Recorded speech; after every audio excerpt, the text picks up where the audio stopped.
How's everyone doing? Monday, got through it, right? Probably we are in between you and your drinks. So we'll try to keep it as smooth as possible. So before we start, let me ask the question. How many of you are using Lambda functions in production or playing around with them? All right, that's majority of you. And how many of you are performing some sort of resilience testing for it? All right, you are in the right room. So, as evident from the room that more and more companies like yourselves are adopting serverless technologies like AWS Lambda functions. And Lambda functions make it easy for you to deploy and run your applications because it takes away the undifferentiated heavy lifting of managing the infrastructure. But at the same time, it makes it difficult for you to perform chaos engineering or resilience testing. And that's where AWS FIS native fault actions come into picture. It helps you to get started with chaos engineering or serverless workloads quickly and easily. In this session, we are going to talk about what those FIS fault actions are, how do they work, and demonstrate you some practical ways of getting started with chaos engineering, resilience testing for serverless technologies. My name is Saurabh Kumar. I'm a senior solutions architect at AWS. I'm also a member of a technical community that focuses on guiding customers on resilience and chaos engineering. And for this talk today, I'm joined by my colleague, Harish. Thanks, Saurabh, and hello, everyone. So Harish Nandwani, I'm a solutions architect like Saurabh. I predominantly work with financial services customers, and I'm also part of the same technical field community that focuses on all things resilience. So moving on. So the session today, we'll be covering a few things. I think as Saurabh mentioned, the focus is really to walk through how you can actually get started using these Lambda actions for testing the resilience of your Lambda functions. So we'll first start off with chaos engineering benefits and just a very high-level overview of the fault injection service. Then we'll give you a quick introduction to Lambda. Hopefully you all know, based on the number of hands that went up, you probably all know Lambda very well. But we'll just cover some of the basics and then start talking through the FIS Lambda actions that have been recently added. Then we move on to how the Lambda actions actually work. So the FIS actions that we are going to talk about, how they actually really work and how they've been implemented. They use a concept called extensions. So we'll cover how those extensions are really set up. And then we'll move on to the real fun element of the session, which is the live coding session. So, cool.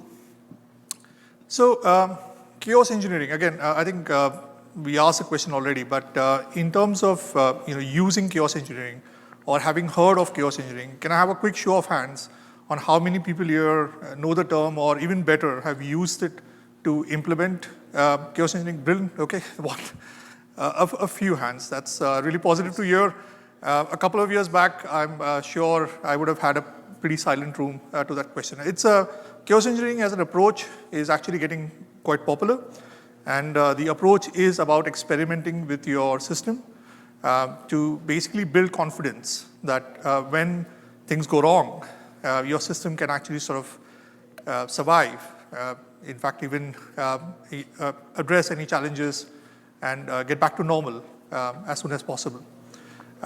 The chaos engineering process is all about sort of introducing faults into your system and then basically validating how your system reacts to those faults. The key benefit here, obviously, is that as you test your system, by running these failure scenarios, you get a better understanding of the resilience posture of your system. So really how resilient your system is, where are some of the key challenges from a resilience perspective, and most importantly, what are the key unknowns in your system. It's far better, as you can imagine, finding those unknowns early rather than finding them on Sunday at 3 a.m. in your production system. So you can see the value of chaos engineering. So how do you actually implement chaos engineering? And again, there are a number of options in this space, to be honest. Our recommendation is to use the AWS Fault Injection Service, or FIS, as we'll refer to it during the session. And there are 3 key reasons why we recommend FIS. The first is that it's a completely serverless and fully managed service. So no servers to provision for actually running your chaos tooling. That's all kind of pre-provisioned for you. There is also a pretty healthy set of what we call a failure scenario library that exists within the tool. So, one of the key asks from customers when they want to implement chaos engineering is that how do I quickly get on to implementing chaos experiments? And I don't want to spend a lot of time actually sort of, documenting failure scenarios or even doing all the hard lifting that you have to do. So this is where FIS really shines. So we'll again talk about the scenario library shortly. So that was the first. The second is that FIS includes native integration with AWS services like, for example, EC2. So one common example here would be if you wanted to say, for example, pause auto-scaling for your system in live or in your test system, then FIS provides you with the ability to effectively perform those actions natively. Not something that a lot of the other tools actually provide. And then the third most important thing is that when we talk about chaos engineering, as I mentioned before, a lot of it is effectively sort of introducing faults into your system. But the key thing is that you want to introduce faults in a controlled manner. So this is where, again, FIS provides you with controls and guardrails that allow you to, when you are introducing faults into your system, you want to be able to control the execution of those faults and the execution of the experiments. So for example, there is a feature in FIS called safety levers.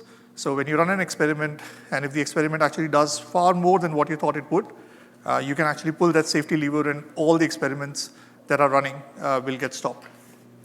So those are some of the key reasons why FIS is actually a great tool to get started with. There are a few key things that you need to just maybe know as we go into the live coding session. There are a few key terms that will be helpful to know. Obviously, when we talk about chaos engineering, we talk about experiments. So we will be setting up experiments in FIS. And the way to set up experiments in FIS is to write something called an experiment template. So an experiment template is basically a failure scenario. Like for example, in the case of, say if you run a multi-AZ application, you might want to set up a scenario which tests the impact of a single AZ being impaired. So that would be an experiment template that you set up. And then you run it, and then that becomes an experiment. The other key terms that you will hear us use a lot are actions and targets. Actions are basically faults that you introduce. So for example, if you want to degrade the network between the network latency, introduce network latency between multiple components, or shut down EC2 instances, or as I said before, pause auto-scaling groups, those are actions that you introduce. And targets, as the name suggests, are effectively where those actions run. So if you're running an action or introducing a fault against a Lambda function, then the Lambda function will be a target. The other key element to kind of know and to be aware of is CloudWatch. So again, one of the key elements of chaos engineering that is really, really critical to get right is observability. If you can't observe it, it hasn't happened as far as you're concerned. So it's really important that CloudWatch and whatever you're using for observability is set up correctly so that you can actually observe the impact of the experiment or the fault being introduced. So next we come to Lambda. Lambda is our serverless compute service. So you obviously all know that very well. The intent of Lambda is that you don't have to think about or worry about server provisioning and all the kind of infrastructure management stuff. You can focus on writing your business logic. Lambda is a regional service, and what that means is basically it uses the multiple availability zones that come with the region that provide redundancy and fault isolation, and that is then used as far as you're concerned for your function by effectively what happens is that if there is a infrastructure failure or there's an impairment to the infrastructure that is running your Lambda function, that is kind of taken care of. And the impact to you is minimal because of the multiple AZs that are effectively running in the region. So effectively, Lambda is a resilient service by design. So what does that really mean? Does that mean that if you are running a Lambda function, or you've set up a Lambda function, you're running a predominantly Lambda-based system, you don't have to worry about resilience? Well, no. You still need to take care of resilience. Your Lambda functions will typically not operate in isolation. They are not really sort of standalone in most cases. They integrate with upstream and downstream systems or components in your architecture, and you still need to validate that when these Lambda functions encounter failures or encounter issues, how does the overall system's resilience get impacted? So what is the impact on upstream, downstream systems, and so on and so forth? So as you can imagine, that is quite a critical ask, something that our customers have been asking for quite some time. And the approach that we have recommended to customers is to use chaos engineering effectively for you to test your Lambda systems from a resilience perspective. And to help you with that, we recently introduced 3 actions within FIS. So the first one is called add start delay. What that does is that basically you can, by specifying amount of time, you can delay the start of the Lambda function. So for example, if you have your Lambda consuming components and you want to understand what's the impact of a delay in your Lambda function to those Lambda consuming functions, then that would be a great experiment to run. The second one is around modifying integration response. So again, if you have Lambda functions that are either returning incorrect responses, or if they are then themselves integrating with other downstream systems, which then might be returning incorrect responses, which the Lambda function returns back to the consuming applications. If you want to test those kind of scenarios, then that is where the modify integration response comes into play. And the third one is the invocation errors one. So this is where you want to test the impact of your Lambda functions basically being marked as failed when they are invoked. So what's the impact on, again, the components in your architecture that are calling these Lambda functions? So how do you actually now use FIS and these actions to integrate that chaos engineering approach into your system? So I'll hand over to Saurabh to talk about that. All right. So before we get into the fault actions, let's quickly look at the Lambda components. And this should be familiar with you. Most of you would probably be aware of it. So central to the Lambda function is the business logic code that you write. And this is the code that you care the most about, your function code. You write the business logic along with its entry point called the function handler function. And along with that comes the library code. This is the runtime specific code. For example, if you're writing your code in Java, then the library code would be the Java runtime libraries necessary to run the function code. Another component that you can have, and this function and library code runs in a secure and isolated runtime environment, which is managed by Lambda execution environment. And Lambda runtime environment communicates with the execution environment through an HTTP runtime API. And that's where your events are triggered and the Lambda functions are invoked. Now, another component your Lambda function can have is an extension. Extension is a custom code that enables you to write custom code with your function code. And the Lambda extensions are packaged as a separate layer. It runs as a separate process within the runtime environment. So now the next question is, how does FIS provide native fault actions? Any guess? It's not a trick question. The extensions. AWS provides FIS extension to be able to inject faults in your Lambda invocations. And how does it do that is that it implements an API proxy pattern, thereby hooking into the Lambda function execution request response lifecycle, enabling you to inject the faults that Harish talked about. So you've seen how the FIS extension enables you to implement chaos engineering. Let's see how it works. When you configure the FIS extension, You also configure an S3 bucket, and this is the bucket this FIS extension would keep on polling to see if you are running an experiment. And when you start an experiment from FIS puts a fault configuration to the S3 bucket. So next time when the FIS extension polls for it, it sees the active fault and starts applying those faults accordingly. Now I'll deep dive a little bit on the polling aspect of it.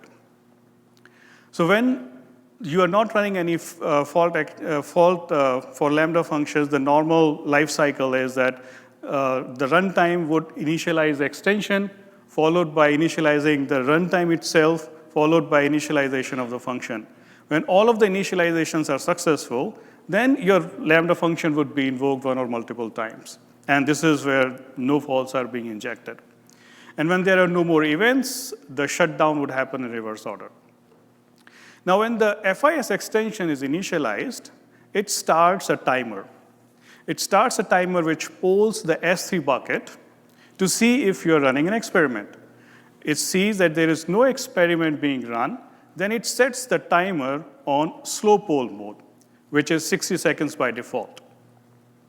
But when you start the experiment, next time it polls and sees that there is active experiment, then it sets the timer on hot poll mode, which is 20 seconds, and you can't configure that. Now, this dual mode of hot poll and slow poll is a trade-off between the performance when you're not running any experiment versus recovery, quick recovery to the normal state when the experiment has concluded. Now, with that, I'll hand it over to Haresh, and we'll get into the live coding part of it. Thank you. Right.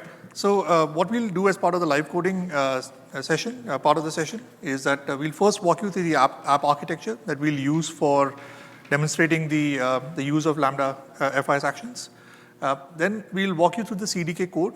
So we have a ton of CDK code that we're going to use today. Some of it to actually deploy the application that we are going to use as a demo today. And then there is some CDK code that is actually going to set up the experiments themselves. We will then run the experiment and then effectively also show you, as Saurabh was mentioning, the impact of the slow fast polling.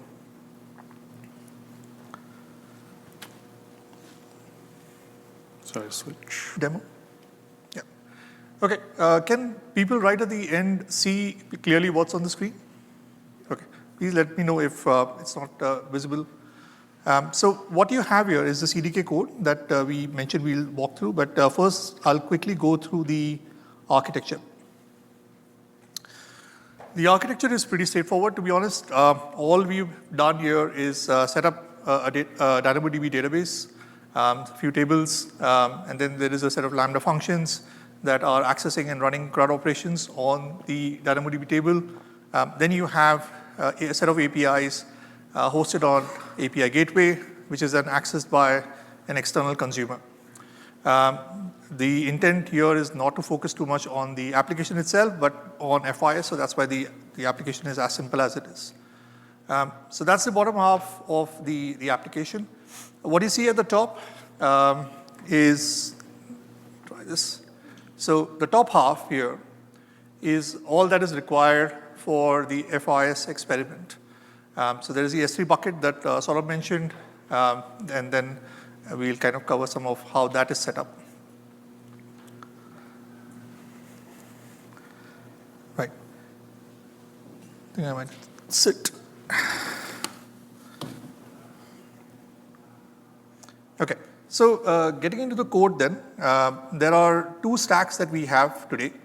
So as I mentioned, the API stack is the one which will be deploying the API elements, effectively the serverless elements of the stack, which is the API gateway, Lambda, and DynamoDB, and even the S3, to be honest.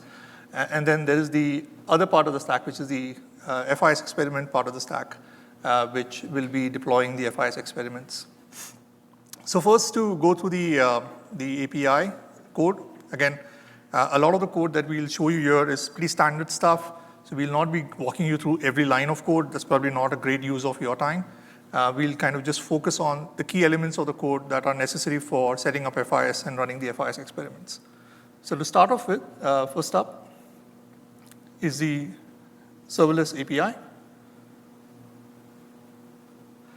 And this is where effectively we have written the code for setting up the APIs and running the CRUD operations.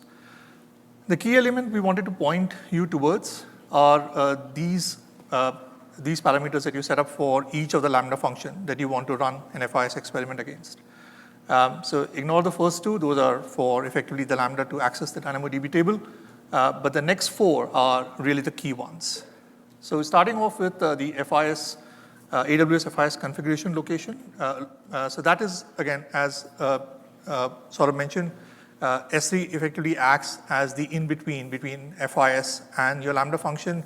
S3 effectively stores the experiment configuration. So that's where you need to point Lambda towards so that Lambda can actually sort of access that FIS bucket. The next one is around the Lambda exec wrapper. So again, as Saurabh mentioned, we are using the concept of extensions.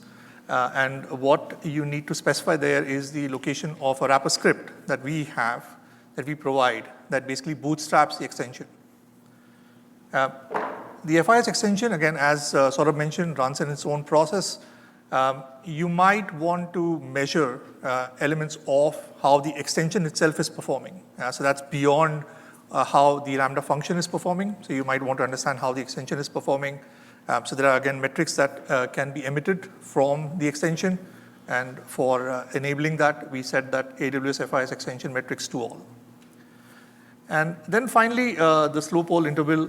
Again, this is basically, as Saurabh mentioned, this is to effectively tell the extension on how quickly or how slowly it has to poll for the experiment configuration from S3.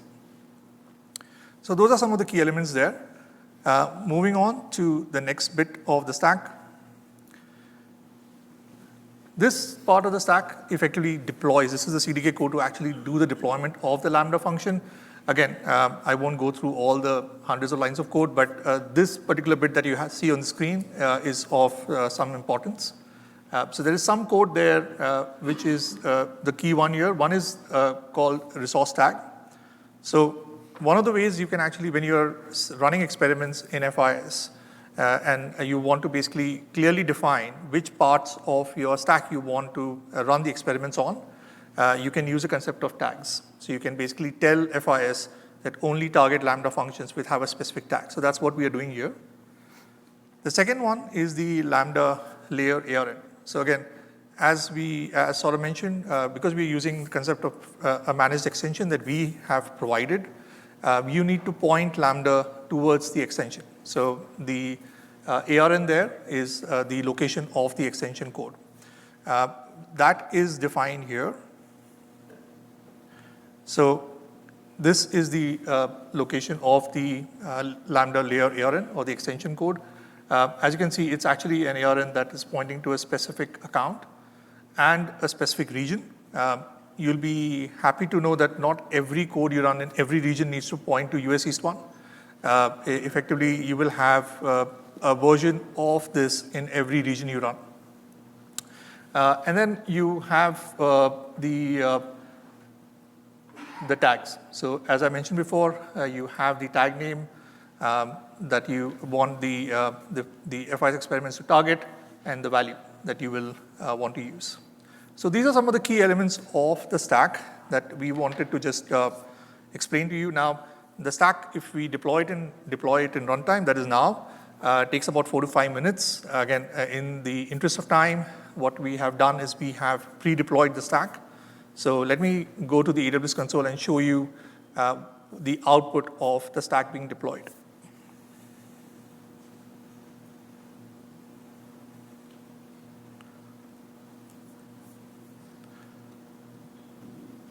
Firefox. Yeah. Okay. So this is the AWS console. Hopefully, it's not something that people haven't seen before. Anybody here who needs an introduction to the AWS console? Okay, thank God.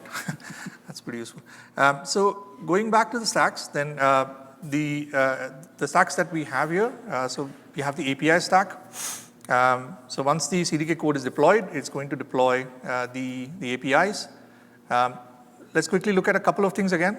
So there are a couple of outputs that we expect from this stack.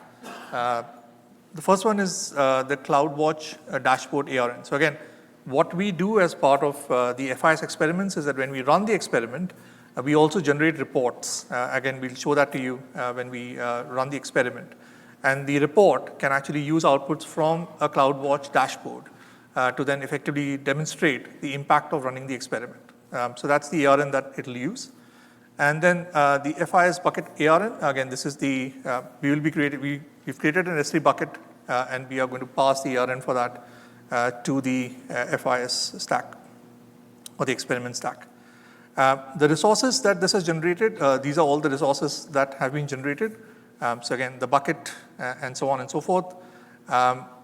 What I'll do is I'll just dive deep into one of the Lambda functions just to show you how the deployment actually looks. So let's pick up the get item function. This is a Lambda function that basically is going to fetch items from a DynamoDB database. So if I navigate to the Lambda, what you can see is there is a layer now which has been added. So this is effectively the FIS extension that has been introduced into the Lambda function as a layer.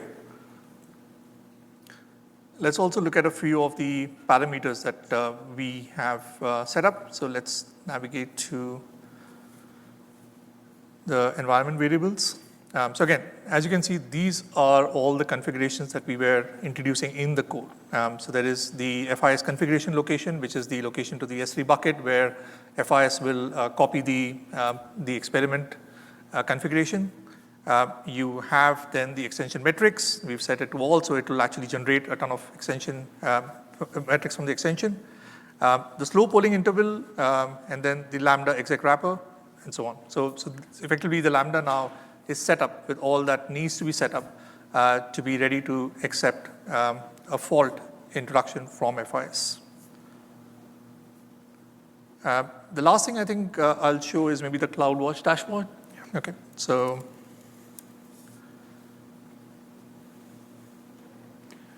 And this is for knowing your steady state before you run the experiment. So pre-experiment state, and the recovery state. This is the FIS dashboard. Again, as I'd mentioned before, observability is absolutely the most critical thing that you do when you do chaos engineering. So having a clearly set of identified metrics that you want to track so that when you run the experiment, you can actually see the impact is absolutely critical. So what this dashboard does is it basically shows you the impact of if and when an experiment runs, it'll show you an impact. So for example, the FIS latency impact should change if we introduce a latency error into the Lambda function. Similarly, if you introduce an error that actually sort of causes the Lambda invocations to fail, then you should see some change in the metrics here. Cool. So I think the next stage is basically for us to effectively write the CDK code that will set up the FIS experiment. So I'll pass that on to Saurabh. All right. Before that, quickly looking at what we have covered so far. So we looked at the application architecture. We looked at the application code. And we looked at the hypothesis where Haresh pointed out that the observability metrics, and you can build, like if you're injecting errors, what would the impact latency-wise, error-wise? So that's the hypothesis. Now we'll get into the CDK code. All right.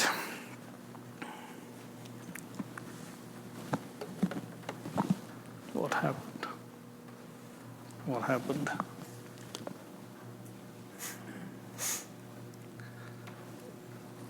I think we might have lost. I think that should do it. Sorry about that. Technical glitch. Network connectivity issues. Just move it and plug it back in. No? Yeah. All right. Yeah. We are back in business. Right. Are you stable to see, or you want me to zoom in a bit? Good? Okay. All right.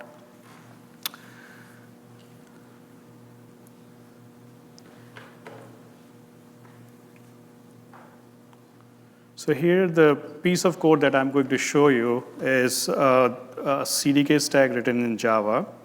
And when you're thinking about writing code for generating the experiments, there are a couple of things that you have to build out. So starting from like the bucket that we created, you have to configure the bucket and the CloudWatch dashboard. So then I will write that code, and in the interest of time, and I know you don't want to see me typing, so I will take a little bit of shortcut. What this piece of code is doing is importing the S3 bucket that has been created in the previous step. And this is the bucket where FIS would write the configurations to. We are also importing the dashboard that was created, and that dashboard would be used in the report that is generated. So next step is we will create a bucket which would be the destination of the FIS report.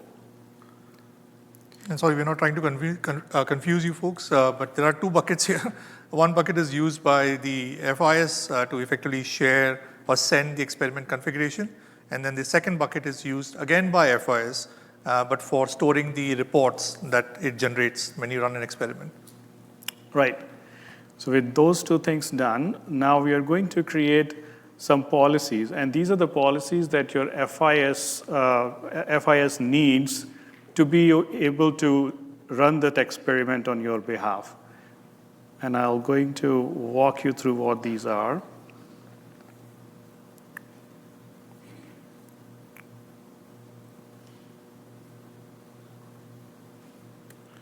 All right. So we are creating this policy for the bucket so that it can write the experiment report to that bucket. And since FIS needs to write the configuration to the S3 bucket, we are giving permissions to FIS to be able to read and write from that bucket that we configured. Same thing for the policy report bucket. Moving on, since we are targeting the Lambda functions, we are providing in this Lambda policy and tag policy, these are the set of policies which would enable FIS to be able to fetch the Lambda functions that you want to target. And since we are using resource, so we are tags for identifying the resources, we are also adding a tag policy here. Now, we want to send the FIS experiment logs to the CloudWatch. So that's why we are configuring the CloudWatch policy as well. And then final bit here is the CloudWatch policy, CloudWatch dashboard policy, which would allow FIS to fetch the dashboard and all the metrics inside the dashboard so that it can pull all of those and put it in the report. With all those policies, now we are ready to create the role. I think there is an error in the previous one. Okay. Which one? My friend pointed out an error in this. We'll see when we run this.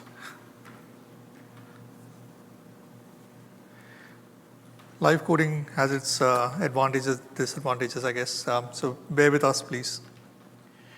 So what you see here is that we are creating a role with the name FIS role and passing in all the policies that we have created in the previous step.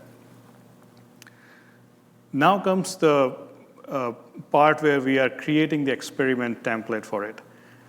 For this session, we are going to create two experiment templates.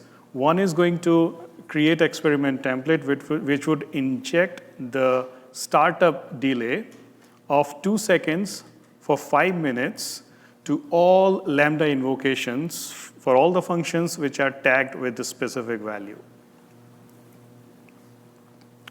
So I would now go ahead and add the code for it.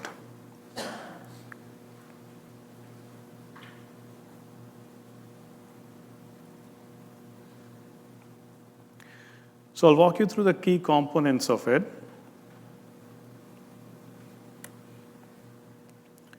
Here, we are giving a description to the experiment template, and this is where you can be verbose here so that the description itself is self-explanatory. When you go into the console, you can clearly see what the experiment is. And then I'm giving it a name of inject delay and specifying the action.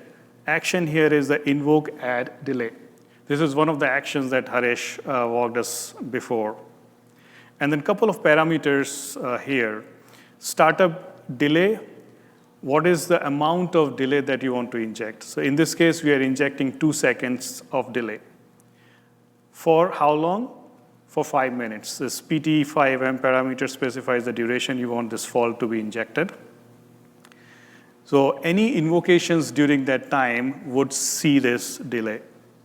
And then lastly, there is the invocation percent. So right now, it is set to 100. What does that mean is that all the invocations of all the functions that are tagged would be impacted.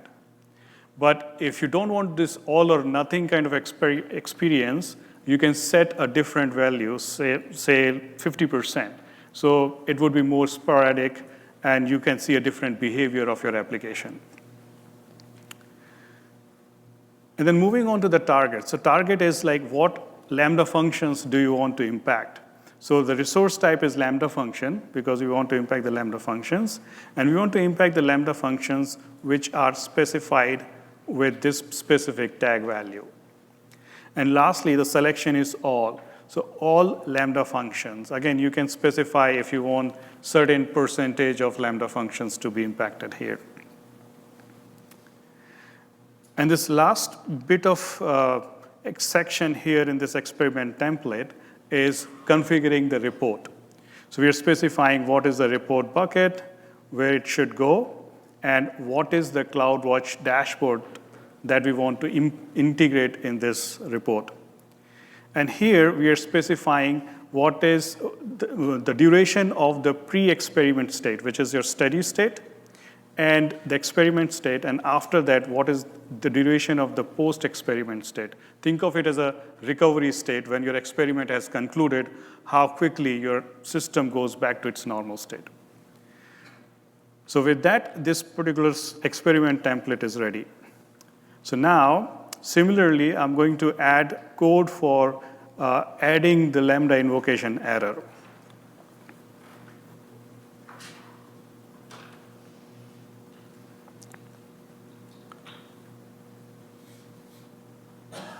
So you obviously don't have to use code for setting up the experiment templates. You can obviously use the console, but because this is a code walkthrough, we are basically showing you the gory details of the code. Right. And this experiment template is almost similar to the previous one, the difference being the action. So here we are saying that instead of add delay, we are saying that inject invocation error. Everything is same. So now this experiment template code is ready, and we will deploy this in our account. This won't compile, I think. How will it prevent execution if you set that to false? Would it inject error after it's executed? Yeah, so I think the question is that if we have the prevent execution to false, what will happen? So prevent execution, if it is set to true, then your Lambda would not be invoked. The code inside the Lambda function would not be executed, but the error would be returned. If you set that to false, then the Lambda code would run, and then it would inject that fault. So there could be scenarios where, let's say, I don't know, if you're testing, creating a transaction, and adding a transaction might have a side effect on your system, then you might want to set that to false, or true, sorry. All right, my typo somewhere. So while Saurabh is fixing that, so there are two of the actions. They both support this kind of operating mode.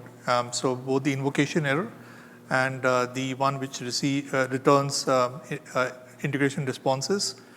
You can actually decide whether you want the Lambda function to execute or not when the error or the error some response is being returned.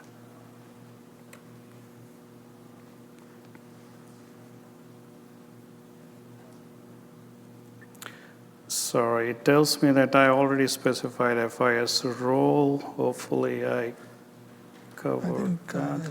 Maybe just, I think when you copied the first element, so you maybe Control Z everything, go back and copy the code. Which one? Anyone able to spot the error? Yeah. Where? 5115. It's a report bucket. All right. I think it's been copied twice, maybe. Everything? So FIS bucket error and FIS report bucket. All right, so FIS report bucket. Yeah. Should be good, right? Yeah.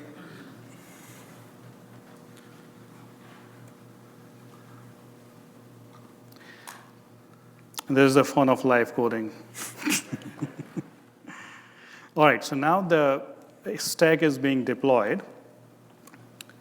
And while it is being deployed, I'll go over to the stack and show you the steady state. So you see the steady state here, and you see the Lambda invocations are happening, and in this particular one, you see there is no false being injected. So now when the stack gets completed, we will run the experiment, and in the interest of time, we'll run one, and then we'll walk over the findings.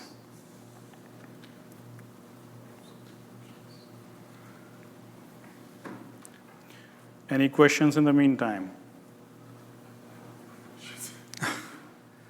Sure. Should it have to be two buckets? Can it be in the same bucket itself, like coding and FIS bucket? It's a good question. I guess the thing is that you will need to set the permissions accordingly. I'm assuming you should be able to use the same location, but whether it can be the same bucket or not, I'm not sure. It should be fine. I can't see any reason why that would. So is the question that can you use the same bucket for FIS configuration and the report? Yes. Well, technically you can, but they are representing two different things. So if you think from the modularity or separation of concerns perspective, you might want to keep them separate. I get it, but I'm just trying to figure out, is that a real requirement or it's just more than a It's not a requirement, it's more of a best practice how we think we should follow. Yeah. I think, again, it's the kind of the permissioning model might be slightly different depending on what you're doing with the bucket. So that might be one reason you might want to keep them separate. Sorry, yeah. Maybe not a question, but some feedback about the S3 buckets. Yeah. Like for the regular people, like everybody knows like what a bucket is actually. And so I'm trying to understand like the decision of the buckets and not having this information on the service itself. It's like there is a chance that I might push like a wrong configuration to the bucket. Why is not something like I tell FIS directly use this template and validate my template when I push the template. And same with the result. I can fake the results and push to the bucket. Okay. Why it's not something that is stored in my Okay. So just to kind of repeat the question, if I understand correctly, let me know. If not, I guess the question is, why is the FIS Lambda setup, Lambda actions, using S3 at all to share the configuration? And why can't we just directly get FIS to write the configuration? I think. It seems like it's a really work just to get the FIS working, like get all these buckets Yeah, I guess, I mean, there are two things to consider here. One is that the Lambda function will exist even without an experiment running on it. So effectively, as you can imagine, right? So when you are setting up the Lambda function, you're setting up the extension, but there is no FIS experiment running. At that point of time, there is no need for it to actually have access to the FIS experiment configuration.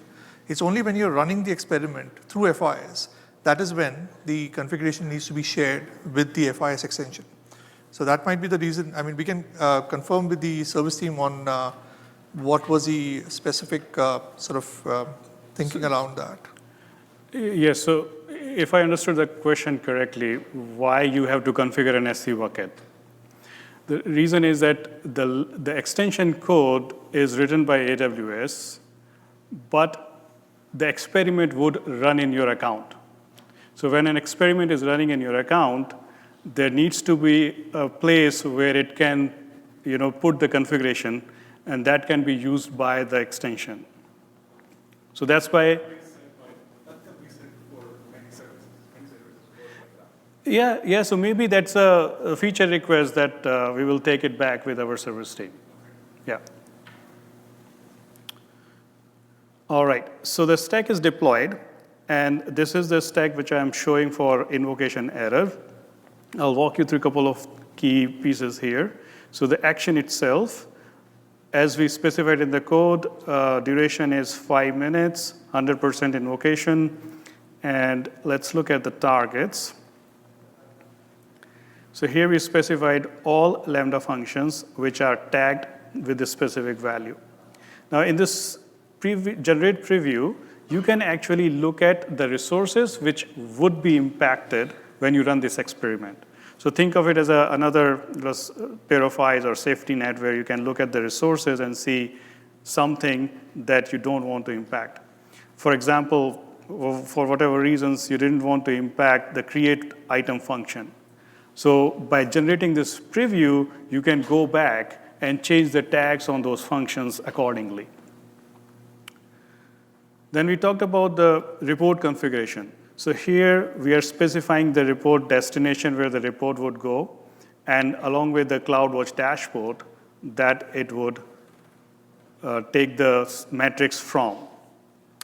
Now, I would run the experiment in the interest of time. And the warning that you see there is that when you are starting an experiment, it's going to actually impact your resources. So this is not a simulation. This will actually run an action. It will introduce a fault into your Lambda function.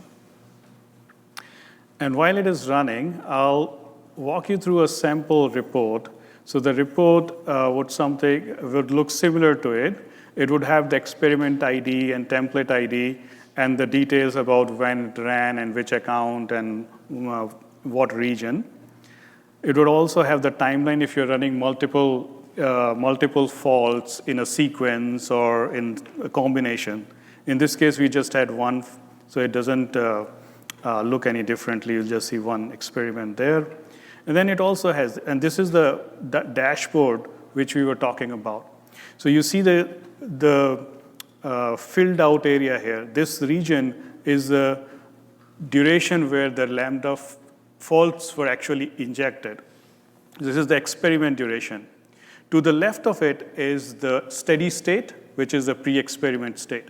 So this is what a pre-experiment state would look like. Towards the right is the recovery state or post-experiment state. So ideally, you would want to see your post-recovery or post-experiment state to look similar to your steady state. And one thing I would call out here is the errors injection. So we talked about polling. Now, when the experiment starts, that's where FIS puts the configuration on the bucket. And the the extension would poll the bucket, and based upon that, your faults would be injected. So the gap between here is what you would see the time when the experiment was started versus the configurations but were read by the extension and it was implemented on the Lambda invocations.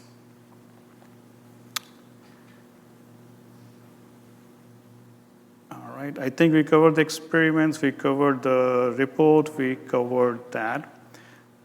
Now, the experiment is running, so what we can show you is a duration, like a previous run before coming into this, and we can show you that duration when the experiments, this is the steady state where you see in this FIS error, there is no error on the steady state side, and then that's where the fault started happening, and then when the experiment completed, it went back to 0.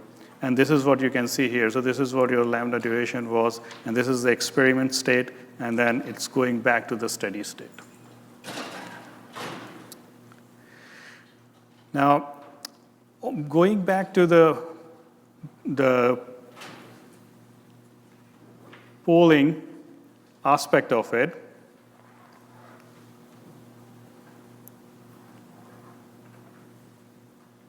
now, in this graph, do you see any difference in, these are the snippets from 2 different experiment reports, where in the left-hand side, the polling interval was set to 120 seconds. On the right-hand side, the polling interval was set to 30 seconds. The difference here is that you see here the polling is happening at a longer duration. So the time when FIS started the experiment versus the time when the experiments were actually effective is longer on the left-hand side graph versus on the right-hand side one. And this is because the polling was happening more frequently. So more frequent polling would make sure that your experiments are effective sooner than the duration which is set to longer time. Basically, this is the trade-off between quickly applying your experiments versus performance overhead when you're doing the polling more frequently. All right, I think we have covered a lot of ground in this. What I would pull up next is the code sample that we walked you through is based on this public repo, which we published earlier. And it has all the fault actions and implementation for multiple Lambda runtimes. So if you want to try out on your own, you can clone this GitHub repo and run these experiments in your account. You can also reach out to your AWS account teams, and this fault action is also available in FIS workshop, Chaos Engineering workshop. And they can host a workshop for you to get you started on it. All right, with that, we go back to the presentation, I think. Yep. So we have seen the experiment code walkthrough. We have run the experiment. We looked at the polling mechanism and the difference between slow poll timer and hot poll timer. Yep. So just a really quick introduction to 2 new failure scenarios that have been introduced lately in FIS. So when you think about failures, you think about, well, we want to introduce failures that are potentially more absolute. So if you already have scenarios in the FIS library where you can actually test the impact of an AZ impairment. So what happens if you have a service or an application that is running across multiple AZs and then one AZ gets impaired? How do you actually test that scenario? So that is already available in the FIS scenario library. But that's more of an absolute scenario. Either something is available or something is not. But we've heard a lot from our customers asking for scenarios which are more in the partial disruption domain or things, we also have, you must have come across a term called gray failure. So these are where there is no complete unavailability of a service, but the service has been partially degraded in some form or manner. So to allow you to run those kind of scenarios in your application, we have 2 new scenarios that we've been introduced. One is the AZ application slowdown. So this is where you basically add latency between resources within a single AZ. So you might want to sort of understand what's the impact of some of your resources maybe not performing to the right level, and what's the impact of that.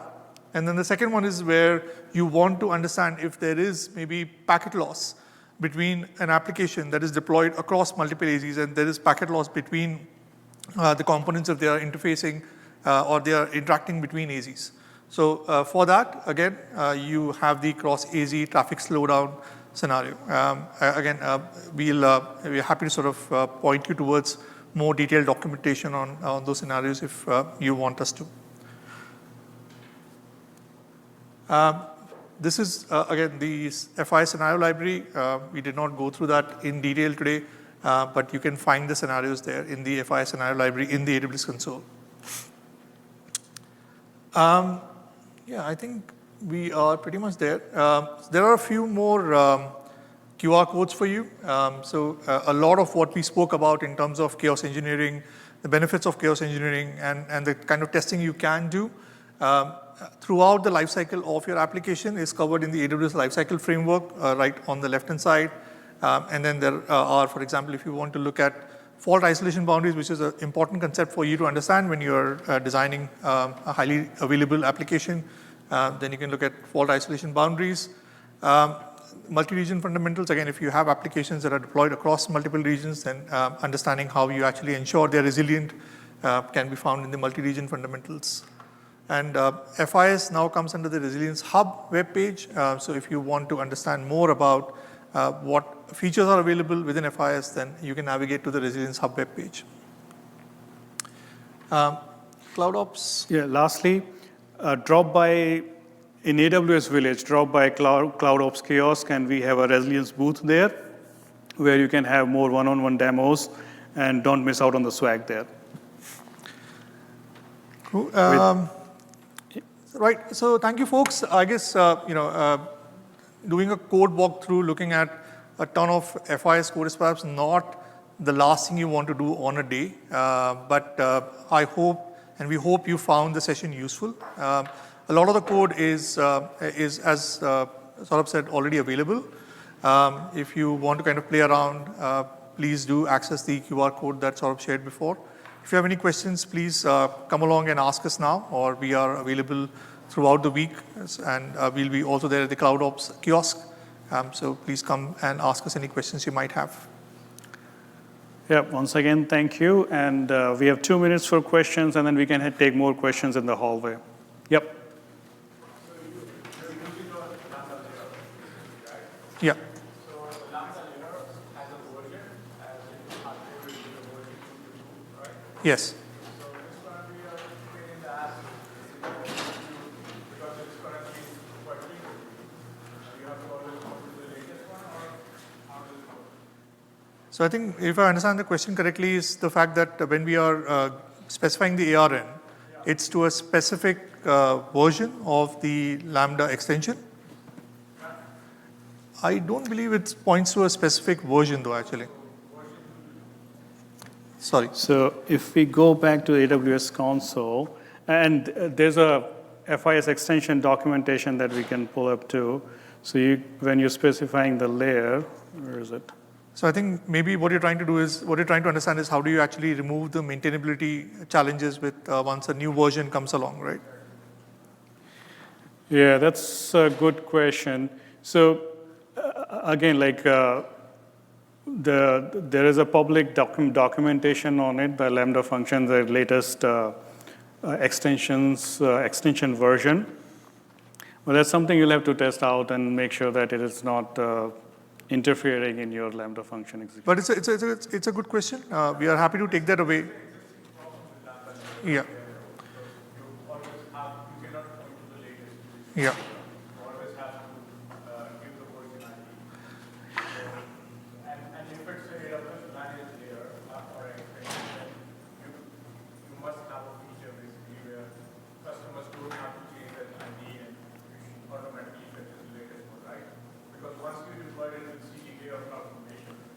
Yeah. Yeah, that's true. That's true. So the latest version of this extension is available to specific accounts, and you can do a lookup. But you're right. Like once you have deployed the stack, unless you're managing or maintaining it actively, you wouldn't know you're falling behind on the Lambda version. Exactly. Lambda extension version. Yeah, that's a good point. We can come back to you with a response on that. Take that offline. Okay, I think we are at time, folks. Thank you so much. Thanks for your patience with all the challenges around the code. Thank you.